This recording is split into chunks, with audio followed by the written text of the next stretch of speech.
My dear students, मैं हूं मुदिता और आप सभी का स्वागत है मुदिता आईएएस वॉरियर्स पर।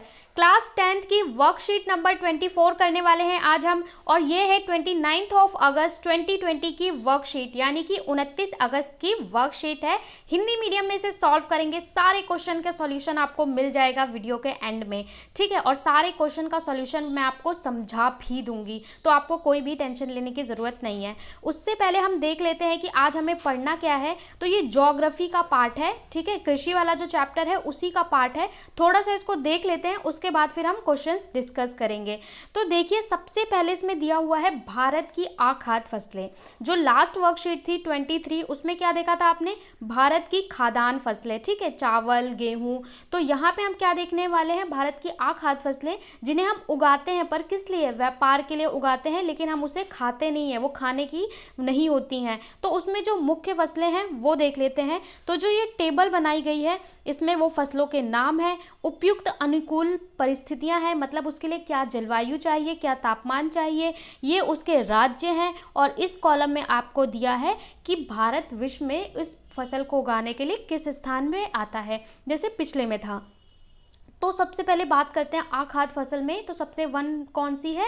रबड़, ठीक है। तो रबड़ के लिए कैसा तापमान या जलवायु चाहिए होती है? भूमध्य रेखीय क्षेत्र की फसल है और इसके लिए 200 सेंटीमीटर से अधिक वर्षा, यानी इसके लिए ऐसा जगह चाहिए जहाँ पे बहुत ज़्यादा वर्षा होती हो, 25 डिग्री सेल्सियस से अधिक तापमान एवं आर्द्र जलवायु चाहिए होती है, यानी टेम्परेचर मॉडरेट चाहिए होता है, वर्षा अधिक चाहिए होती है। अगर हम राज्य की बात करें तो केरल, कर्नाटक, अंडमान निकोबार और मेघालय, इन जगहों पे होती है। क्यों? क्योंकि अगर आप देखेंगे जो हमारा ये साउथ का पार्ट है, केरल, तमिलनाडु, यहाँ सब बारिश ज़्यादा होती है। तो ऐसा तापमान जहाँ पे बारिश ज़्यादा होती हो वहाँ पे ये सूट करता है। अगर हम रबड़ की बात करें तो विश्व के प्रमुख उत्पादक देशों में इसका स्थान क्या आता है? 5वां, यानी 5th नंबर पे प्रोड्यूसर किसका है रबड़ का? इंडिया है, ठीक है। इसके अलावा 4 और कंट्री हैं जो हमसे आगे हैं। इसके बाद दूसरी प्रमुख फसल है, वो कौन सी है? वो है कपास, ठीक है। कपास से क्या बनता है? कॉटन निकलता है और उससे कपड़े बनते हैं, ठीक है। और उसका हम एक्सपोर्ट भी करते हैं। तो दक्कन पठार के शुष्क भागों में काली मिट्टी सबसे अच्छी, इसके लिए कौन सी मिट्टी उपयुक्त होती है? काली मिट्टी होती है। और इसके लिए क्या है? तापमान आपको चाहिए होता है, हल्की वर्षा चाहिए होती है, उच्च तापमान, यानी कि ज़्यादा, थोड़ा टेम्परेचर ज़्यादा होना चाहिए, गर्मी का ज़्यादा होना चाहिए। अगर बारिश की बात करें तो 210 सेंटीग्रेड होना चाहिए और पाला रहित दिन होने चाहिए और खुली धूप होनी चाहिए। ये इसके लिए कंडीशन है। अगर हम बात करें किन राज्यों में उगाया जाता है तो महाराष्ट्र, गुजरात, कर्नाटक, आंध्र प्रदेश, पंजाब, हरियाणा और उत्तर प्रदेश इसके लिए सुटेबल राज्य हैं। अगर हम इंडिया में बात करें, इसका क्या स्थान आता है? तो कपास उत्पादन में भारत का विश्व के 3रा स्थान है, यानी वर्ल्ड में 3रे नंबर पे हैं हम। अगर आपको याद हो तो चावल और गेहूं में हम भारत किस स्थान पे था, वो मुझे आप कमेंट बॉक्स में बताएं, उससे आपका रिवीजन होगा। चावल का मैं बता देती हूँ, चावल उत्पादन में भारत 2रे नंबर पे है, पहले पे चाइना है। गेहूं उत्पादन में भारत कहाँ पे है वो आप मुझे बता सकते हैं। इसके बाद देखते हैं अगली फसल। तो अगली फसल जो है वो है हमारी जूट, ठीक है। जूट है, उसके बारे में देख लेते हैं। जूट की फसल बाढ़ के मैदानों से निकाली जाती है और इसके लिए कैसी उर्वरक मिट्टी उगाई जाती है। इसे बाढ़ के उच्च तापमान में आवश्यकता होती है। ये चैप्टर का थोड़ा सा पार्ट दिया हुआ है आपको सिर्फ समझाने के लिए। अगर आप चैप्टर का अलग से वीडियो चाहते हैं तो आप ज़रूर कमेंट में बनाएं, क्योंकि हमारी क्लासेस शुरू होने वाली हैं, मास्टर क्लासेस, तो उसमें अलग से चैप्टर पढ़ाया जाएगा, ठीक है। तो पूरा चैप्टर वहाँ कवर किया जाएगा, तो वहाँ डिटेल में एक्सप्लेन किया जाएगा। यहाँ बस आपको समरी बताई जा रही है। ये कहाँ पे उगाया जाता है? पश्चिम बंगाल में, बिहार, असम, उड़ीसा इसके प्रमुख राज्य हैं। किसके? जूट के, ठीक है। जो हमारे भारत का ये वाला पार्ट है, यहाँ पे ये उगाए जाते हैं। अगर हम जूट की विशेषताओं की बात करें तो जूट उत्पादन में भारत विश्व में पहला देश है, ठीक है। तो पहला स्थान है किसमें? जूट उत्पादन में। और अगर खाद्यान्न फसलों में कहें तो आपको याद होगा, मैंने बताया था, आप वो भी बता सकते हैं। उसकी उच्च लागत के कारण ये कृत्रिम रेशों और पैकिंग सामग्री विशेषकर नॉयलॉन की कीमत के कारण बाजार में कम होती जा रही है। क्या है कि इससे आप देखते हैं जो जूट है इसी से रस्सियाँ बनाई जाती हैं, ठीक है। इसको रेशम भी कहा सुनहरा रेशम भी कहा जाता है जूट को। इससे रस्सियाँ बनाई जाती हैं और भी बहुत सारे कामों में, जलाने के काम में आता है। तो क्या होता है कि अब इसका अल्टरनेट का आ गया, नॉयलॉन आ गया। अब सारी पैकिंग और सारी चीज़ों में नॉयलॉन यूज़ होने लगा तो इसकी जो कीमत है वो कम होने लगी, इसकी जो मांग है वो भी कम होने लगी। अब आपको कुछ थोड़ा सा समझा रखा है प्रौद्योगिकी एवं संस्थागत सुधार। प्रौद्योगिकी एवं संस्थागत सुधार क्या है कि हमने क्या क्या सुधार किए हैं कुछ वर्षों में। तो सुधार की तत्कालिक आवश्यकता इसलिए पड़ी क्योंकि प्रौद्योगिकी एवं संस्थागत सुधारों के अभाव से लगातार कृषि संस्थागत प्रयोग, कृषि का विकास अवरुद्ध हो रहा था। मतलब जो हम किसानी कर रहे थे, खेती कर रहे थे, उसमें बहुत सारी अवरोध आ चुके थे। तो उसको दूर करने के लिए तत्काल कुछ उपाय करने की ज़रूरत थी, चाहे वो खदान फसलें हों चाहे अखदान फसलें हों। तो उसके लिए कुछ प्रावधान और विशेष कार्य किए गए। वो कार्य क्या थे उसको एक बार देख लेते हैं। तो वो ये कार्य इस टेबल में बनाए हुए हैं। तो सबसे पहले ग्रीन रिवॉल्यूशन, आपको याद होगा ग्रीन रिवॉल्यूशन आप पढ़ते हैं हिस्ट्री में भी। तो ग्रीन रिवॉल्यूशन मतलब हरित क्रांति और श्वेत क्रांति। हरित क्रांति में क्या किया गया था कि बहुत अच्छे बीज लाए गए थे और उससे गेहूँ उगाया गया था। श्वेत क्रांति दूध के लिए है। तो हरित क्रांति उसकी वजह से पंजाब, हरियाणा जो ये वाला हमारा पार्ट था, यहाँ पे बहुत ज़्यादा उपज होने लगी गेहूं और चावल की। और पहले क्या था कि गेहूं और चावल हमें एक्सपोर्ट करना पड़ता था, अमेरिका और दूसरे देशों से मंगाना पड़ता था, ठीक है, अपनी जनता की आवश्यकता को पूरा करने के। लेकिन हरित क्रांति के बाद भारत ऐसा हो गया आत्मनिर्भर कि वो एक्सपोर्ट भी कर सकता है, ठीक है। तो ये सुधार किए गए। जोतों की चकबंदी की गई, मतलब ऐसा किया गया कि जिसके पास, किसी के पास बहुत सारे खेत हैं और किसी के पास है ही नहीं, तो क्या किया, जिसके पास एक निर्धारित कर दिया गया लिमिट कि इससे ज़्यादा होगा तो उसके बाकी खेत क्या किए जाएंगे, उसके बाकी जो ज़मीनें हैं सरकार के पास चली जाएगी और उसमें से गरीब किसानों को और जिनके पास नहीं है उनको दिया जाएगा, ठीक है। तो क्या हुआ, सबको बराबर मिलना चाहिए, ऐसी रणनीति अपनाई गई। इसके अलावा क्या किया गया था सुधार, व्यापक कृषि विकास कार्यक्रम, कृषि के लिए और ज़्यादा विकास कार्यक्रम शुरू किए गए। फसल बीमा का प्रावधान, फसल बीमा क्या होता है, फसल बीमा से क्या होता है, किसानों की जो फसल होती है उसका बीमा हो जाता है। जैसे कि आप अपनी गाड़ी का इंश्योरेंस कराते हैं, घर का कराते हैं, फ़ोन का कराते हैं, वैसे ही फसल का हो जाता है। अब इस पर क्या होता है, इसके लिए छोटे छोटे गाँव में बैंक खोल दिए जाते हैं, जिसे किसान क्रेडिट कार्ड उपलब्ध कराए जाते हैं। किसान, बहुत सारे जो ही किसानों के लिए बनाए जाते हैं बैंक, और ग्रामीण क्षेत्रों के लिए। अब ये जो बैंक हैं सस्ते सस्ते इन लोग को लोन देते हैं, फसल का बीमा कर देते हैं। यदि किसी कारण से फसल खराब हो गई, बारिश, तूफान, किसी भी कारण से खराब हो गई, तो उसके लिए इनको मुआवजा दिया जाता है। जैसे आपने गाड़ी का इंश्योरेंस कराया और गाड़ी चोरी हो गई तो उसके लिए आपको इंश्योरेंस कंपनी देती है। इसी तरह से भारत सरकार ने किसान क्रेडिट कार्ड यानी KCC जिसे कहते हैं, किसान क्रेडिट कार्ड्स भी उपलब्ध कराए हैं। इसके अलावा किसान को बिचौलियों से बचाने के लिए क्या किया जाता है, न्यूनतम सहायता मूल्य दी जाती है। कि इससे क्या होता है कि सरकार बोलती है तुम फसल, पहले किसान यहाँ पे उगाते हैं, ठीक है, ये किसान है, इसने फसल उगाई, अब ये जाता है मंडी में, यहाँ पे बेचता है, फिर यहाँ से कोई और लेता है और फिर यहाँ से जनता तक जाता है। मतलब बहुत सारे मीडिएटर आ जाते हैं तो किसान को अपना सही प्राइस नहीं मिलता। उसने यहाँ पे बेचा 1 रुपये में, अब ये आगे बेचेगा 5 रुपये में, फिर ये आगे बेचेगा 6 रुपये में, ठीक है। तो क्या होता है, किसान को जितना प्राइस है उतना नहीं मिलता। तो इसके लिए एक योजना शुरू की सरकार ने कि न्यूनतम निर्धारित मूल्य कर दिया कि कम से कम इतना मूल्य दिया जाएगा। जैसे 30 रुपये है तो कम से कम 30 रुपये पर kg आपको दिया ही जाएगा और सरकार सीधा खरीद लेगी। अब सरकार सीधा खरीदेगी तो उससे क्या होगा, किसान ये मीडिएटर से, बिचौलियों से बच जाएगा। तो ये तो छोटा सा डिस्कशन था। अब हम क्वेश्चन के सॉल्यूशन की ओर चलते हैं। नंबर 1 जो आपसे पूछा है, क्विज की तरह पूछा है। क्वेश्चन को ध्यान से पढ़ें क्योंकि इसी तरीके से एग्जाम में प्रश्न पूछे जाते हैं। नीचे 2 फसलें X और Y दी गई हैं। दी गई जानकारी की मदद से उनकी पहचान करें और उनसे संबंधित प्रश्न के उत्तर दें। मतलब यहाँ पे 2 स्टेटमेंट दी गई हैं, उन्हें ध्यान से पढ़ें और फिल करें। इसी तरीके के क्वेश्चन आपसे केमिस्ट्री में पूछे जाते हैं और ज्योग्राफी में भी एग्जाम में इस तरीके से क्वेश्चन पूछे जाते हैं। X एक रेशे वाली फसल है जो सूखी काली मिट्टी में बेहतर उगती है। तो देखो कैसी फसल है, रेशे वाली फसल है। दूसरी विशेषता क्या है, काली मिट्टी में उगती है। इसे उगाने के लिए पाला रहित जलवायु और उच्च तापमान, हाई टेम्परेचर चाहिए, पाला रहित जलवायु चाहिए। भारत के कौन से राज्य की प्रमुख उत्पादक है? तो आपको पहले इस फसल को पहचानना है, फिर बताना है कि कौन से राज्य में ये उगाई जाती है। तो ये फसल कौन सी है? ये फसल है कपास। कपास से ध्यान रखेंगे हमेशा, कपास काली मिट्टी के लिए उपयुक्त होता है, काली मिट्टी में ही कपास उगाया जाता है। और ऐसे भी याद कर सकते हैं, का से कपास होता है, का से काली मिट्टी होता है, कभी भूलेंगे नहीं। इसके बाद आपने फसल पहचान ली, फिर आपसे पूछा गया है कि कौन से राज्य हैं जो इसे उगाते हैं। तो उत्पादक राज्य कौन है? महाराष्ट्र, गुजरात, मध्य प्रदेश, कर्नाटक, तमिलनाडु, पंजाब, हरियाणा और उत्तर प्रदेश।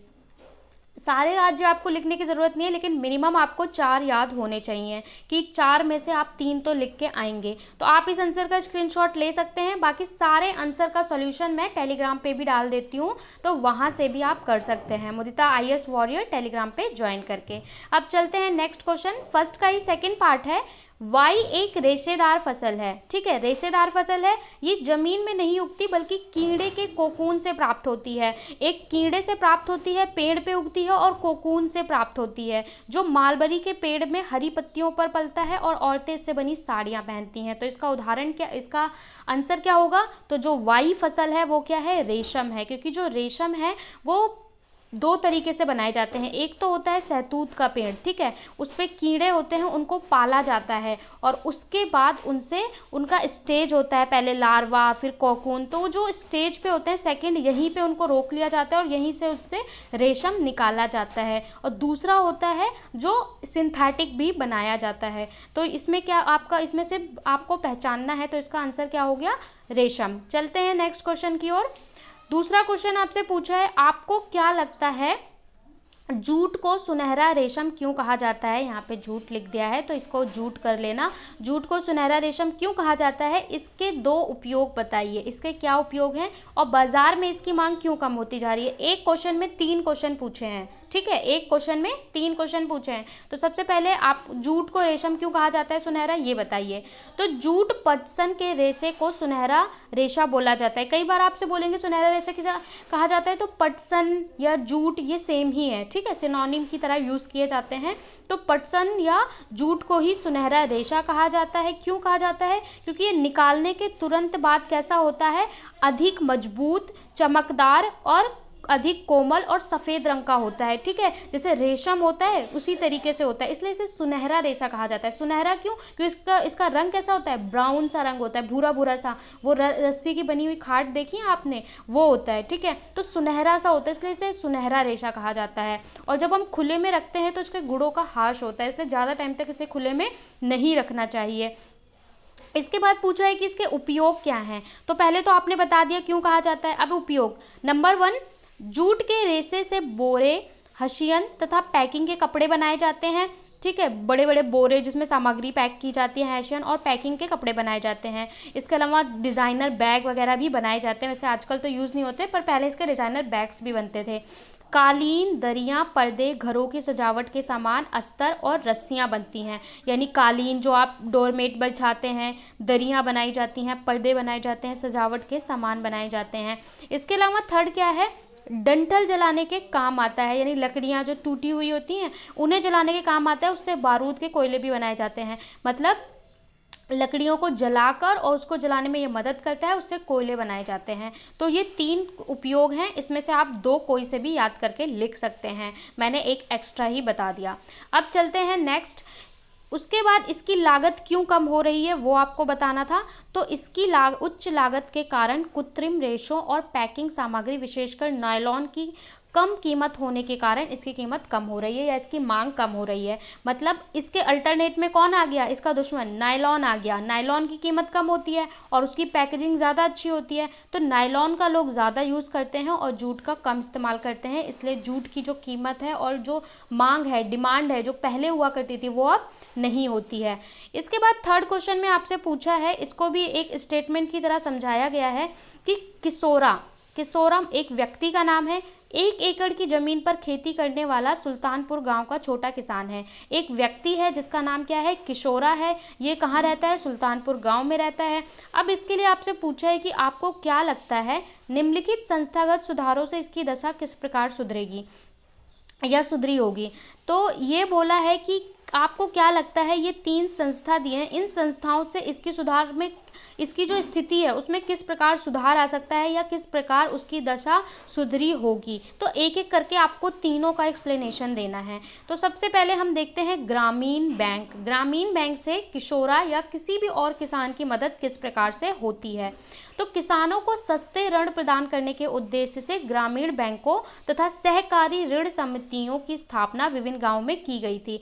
कि किसानों को ये कहा गया कि जब किसान लोन लेने जाता है तो क्या होता है, वो बड़े बैंक में जाएगा, अब उससे बोलेंगे तुम कुछ गिरवी रखो, वहाँ पे उसको लोन नहीं दिए जाते। अब इससे क्या होता है कि किसान को अगर ज़रूरत हो तो उसे महंगे सामंतों से उधार लेना पड़ता था और उसकी वजह से वो कर्ज तले हमेशा दबा ही रहता था। तो इसके लिए ग्रामीण बैंकों की स्थापना की गई, जो किसानों को क्या कहेंगे, अलग अलग गाँव में बैंकों की स्थापना की गई। और इसका ये उद्देश्य था कि किसानों को कम ब्याज पर ऋण मिले। मतलब किसानों को पहली बात तो सीधे ऋण मिले, ठीक है, उनसे बहुत सारी चीज़ें रखवाई ना जाए, पेपर्स वगैरह, और उनको कम ब्याज दर पर यानी बहुत कम ब्याज पर उन्हें लोन मुहैया कराया जाता है। तो किशोरा भी कम ब्याज दर पर ग्रामीण बैंक से ऋण लेकर अपनी फसलों के लिए आवश्यक सामग्री और उपकरण खरीद सकता है। क्योंकि कई बार क्या होता है, किसानों के पास पैसा नहीं होता है और अब उनको अच्छे उपकरण चाहिए या कीटनाशक चाहिए या जो भी फसल के लिए ज़रूरत हो वो लोन लेके खरीद सकता है, या आधुनिक उपकरण। तो इससे किशोरा का क्या होगा, उसकी फसल अच्छी होगी और उसको जो बाहर से पैसे लेने थे अब उसे ग्रामीण बैंक से मिल जाएंगे। उदाहरण के लिए क्या है, वो बढ़िया किस्म के बीज खरीद सकता है, ऐसे बीज जिससे कम मेहनत में या कम ज़मीन में ज़्यादा फसलें उगाई जा सकें। कीटनाशक दवाइयाँ, क्योंकि कई बार कीटनाशक दवाई ना छिड़कने के कारण आधी फसल खराब हो जाती है। ट्रैक्टर आदि जो भी आधुनिक उपकरण हैं उनका इस्तेमाल करवा सकता है और ख़रीद सकता है। तो इस प्रकार ग्रामीण बैंक से उसकी स्थिति सुधरेगी। इसके बाद अगर हम बात करें, दूसरा आपको दिया है न्यूनतम निर्धारित मूल्य। न्यूनतम निर्धारित मूल्य जैसा इसका नाम से क्लियर है कि मिनिमम प्राइस वैल्यू, किसी भी चीज़ की एक न्यूनतम वैल्यू निर्धारित की गई कि भैया इससे कम पे नहीं बेचा जाएगा। तो इसी तरीके से क्या होता है कि जो सरकार होती है वो फसल के लिए एक न्यूनतम वैल्यू निर्धारित कर देती है कि भाई 1 किलो के लिए 30 रुपये होगा, 30 रुपये से कम कोई भी नहीं खरीदेगा, जिससे किसानों का नुकसान ना हो। तो ये कैसे लाभ करेगा किशोरा को, तो पहले देख लेते हैं कि ये होता क्या है एक बुक की डेफिनेशन के हिसाब से। न्यूनतम समर्थन मूल्य वह न्यूनतम मूल्य होता है जिस पर सरकार किसानों द्वारा बेचे जाने वाले अनाज की पूरी मात्रा क्रय करने के लिए तैयार होता है। मतलब सरकार एक मूल्य निर्धारित करती है कि किसानों की जो फसल है उसका कम से कम इतना मूल्य मिलना चाहिए पर केजी या पर क्विंटल, ठीक है, और उसके लिए सरकार उस प्राइस पे किसानों से डायरेक्ट वो चीज़ खरीदने को तैयार होती है। अब किसान से डायरेक्ट सरकार खरीदेगी तो जो बीच में मीडिएटर है, बिचौलिए हैं, वो क्या हो जाएंगे, हट जाएंगे और किसानों को लाभ होगा। तो न्यूनतम निर्धारित मूल्य क्या होती है, वो न्यूनतम मूल्य होता है जिसपे सरकार किसानों से डायरेक्ट उस प्राइस पर चीज़ें क्रय कर सकती है, खरीद सकती है। न्यूनतम समर्थन मूल्य का मुख्य उद्देश्य, तो ये तो हो गया कि ये होता क्या है, इसका उद्देश्य क्या है, किसानों को बिचौलियों के शोषण से बचाकर उनकी उपज का अच्छा मूल्य प्रदान करना और सार्वजनिक वितरण प्रणाली के लिए अनाज खरीदना। मतलब सरकार जो है वो बिचौलियों से हटाकर जो किसानों का शोषण होता है उनसे एक तो खरीदेगी और दूसरा सरकार क्या करती है, रिजर्व करती है कि अगर कोई बाढ़ या कोई ऐसी स्थिति आ गई, तो जैसे कि अभी आपको कोविड के समय गवर्नमेंट अनाज दे रही है ना, तो ऐसी स्थिति के लिए गवर्नमेंट अपने भंडार में अनाज खरीद के रखती है किसान को। तो सार्वजनिक वितरण प्रणाली के लिए सरकार रख लेती है।